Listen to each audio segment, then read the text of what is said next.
नमस्कार प्रिय दर्शकों। अगर मैं आपको ये कहूं कि कन्या राशि वाले जातकों के लिए बड़े लंबे समय पश्चात आने वाला महीना अर्थात जून का महीना लेकर आ रहा है आपके जीवन में बहुत बड़ी राहत, तो शायद गलत नहीं होगा। उसका सबसे प्रमुख कारण है कि पिछले लंबे समय से आपकी कुंडली के अति ब्रह्म कारक ग्रह देवगुरु बृहस्पति 13 महीने से पीड़ित अवस्था में चल रहे थे। पिछले 2-2.5 महीनों की स्थिति के अंदर आपके लग्नेश की स्थिति बड़ी पीड़ित अवस्था को दर्शाकर दे रही थी और उस अवस्था के चलते आपने देखा भी कि आपको भौतिक सुखों की स्थिति का योग प्राप्त नहीं हो पा रहा है, कर्म क्षेत्र में सफलता के योग प्राप्त नहीं हो पा रहे हैं, आपके द्वारा ही गलत डिसीजन कहीं ना कहीं आपको बीट करते हुए पाए जा रहे हैं और हर कार्य में आपको ऑब्स्टेकल की स्थितियां क्रिएट होती हुई दिखाई दे रही है। किंतु ये आने वाला जून का महीना आपके जीवन में बहुत बड़ी राहत लेकर आ रहा है, ये मैं आपको पूर्ण विश्वास के साथ कह सकता हूं और हवाई फायर नहीं, प्रत्यक्ष स्थिति को ग्रह गोचरी अवस्था से आपको समझाने का प्रयास करता हूं। बड़ी लंबे समय पश्चात गुरु महाराज आपके भाग्य भाव में प्रवेश कर चुके हैं। आपके लग्न के स्वामी बुध महाराज पहले नीचस्थ अवस्था में थे, फिर उसके पश्चात अष्टम भाव में आ गए हैं, अब ये भाग्य में आ गए हैं और आपके भाग्येश शुक्र महाराज की स्थिति भी इस महीने बड़ी गजब अवस्था को दर्शा रही है और ये एक शुद्ध संकेत है कि 2024 में शायद सबसे श्रेष्ठ कारक महीना कन्या राशि वाले जातकों के लिए अगर हो सकता है तो वो महीना जून के महीने को कहा जाएगा। क्या क्या बड़े लाभ देखने को मिलेंगे, किस प्रकार इस महीने में आपके जीवन में बड़ी राहत के संकेत बनने जा रहे हैं, एक एक कर समझिए, ध्यान से सुनने का प्रयास कीजिएगा और इसकी अनुभूति कीजिएगा, क्योंकि सदैव कहता हूं प्रत्यक्ष को प्रमाण की आवश्यकता नहीं होती। इस महीने में ये प्रमाण आपके सामने प्रदर्शित होता हुआ दिखाई देगा। सर्वप्रथम स्थिति में चर्चा करते हैं पहले सुख की, जिसे शास्त्र कहता है निरोगी काया। आपके लग्न के स्वामी बुध महाराज कहां विराजित हैं? तो इस महीने में आपके भाग्य भाव में।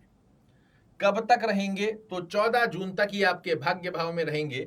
इसके पश्चात अपनी ही राशि में आकर भद्र महापुरुष राजयोग का निर्माण करेंगे। तो ये महीना स्वास्थ्य दृष्टिकोण से तो आपके लिए बहुत अच्छा बनकर ही आएगा। इसी के साथ में आप अपने व्यक्तित्व की दृष्टता के चलते भाग्य का साथ भी प्राप्त करेंगे और कर्म क्षेत्र में अपना परचम भी लहराने जा रहे हैं। इसकी अनुभूति जरूर से कीजिएगा। स्वास्थ्य दृष्टिकोण बहुत पुष्ट रहने वाला है। आपके व्यक्तित्व, आचार, विचार, व्यवहार, स्वभाव, इनके अंदर 99% का चेंजेस आपको देखने को मिलेगा। दूसरा सुख होता है मित्रों धन की माया। यहां धन भाव के स्वामी होते हैं शुक्र देव। पिछले समय में आपके अष्टम भाव में बने हुए थे, कार्यों में कहीं ना कहीं रुकावटें, धन से संबंधित जिन स्थितियों को आप अपने पक्ष में लाने का प्रयास करते रहे वो कहीं ना कहीं आपके पक्ष में नहीं आई है। किंतु अब देखिएगा धनेश अपनी ही राशि में भाग्य भाव में आकर विराजित हुए हैं और ये एक बहुत ही शुद्ध संकेत आपके लिए माना जाता है कि धन प्राप्ति हेतु धन से रुके हुए कार्यों में भाग्य देगा इस महीने आपका परिपूर्णता से साथ।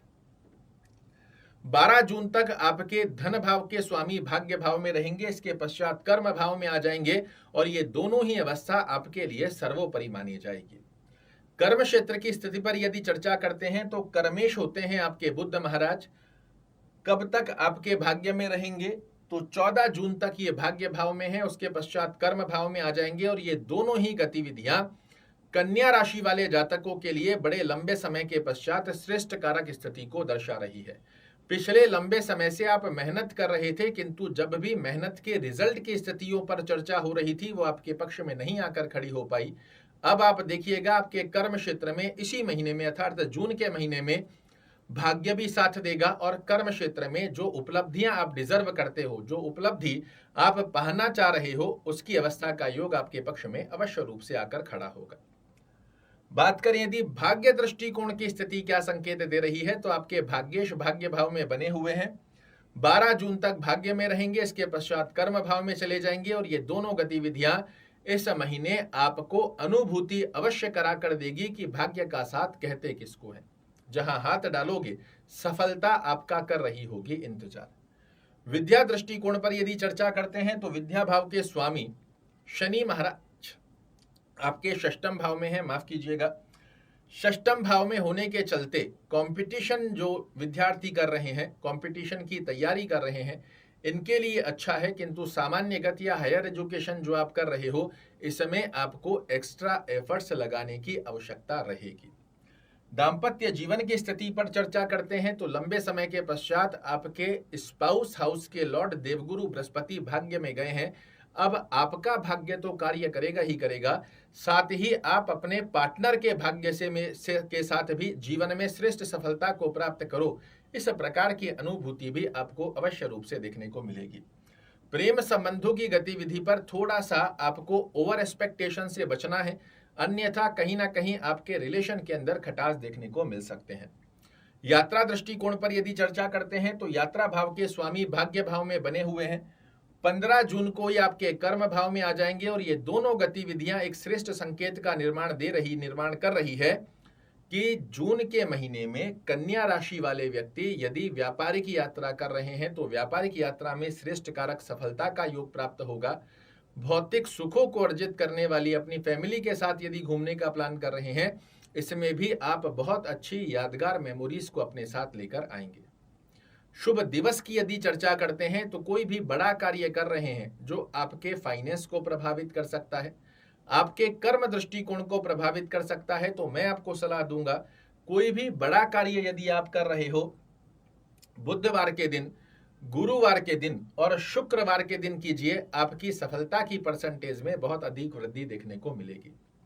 शुभ दिवस की यदि हम चर्चा करते हैं, शुभ दिवस मैंने आपको बताए हैं। शुभ रंग की यदि चर्चा करते हैं तो सफेद रंग, पीला रंग और हरा रंग जितना ज्यादा खाने में, पहनने में, आसपास के वातावरण में आप अपने साथ बनाकर रखेंगे, एक सकारात्मक ऑरा आपके आचार विचार व्यवहार स्वभाव को एक अलग सी ऊर्जा देता हुआ पाया जाएगा।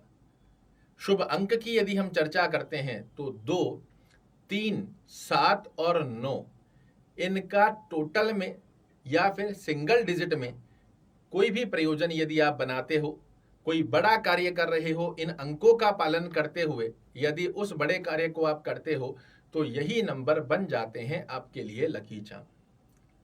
ब्रह्म की के बारे में यदि चर्चा करें तो इस महीने आपके लग्नेश की स्थिति को पुष्ट कीजिए, आपके सुखेश की स्थिति को पुष्ट कीजिए, क्योंकि बड़े लंबे समय के पश्चात ये आपके जीवन में एक खुशहाली की बौछार करने जा रहे हैं।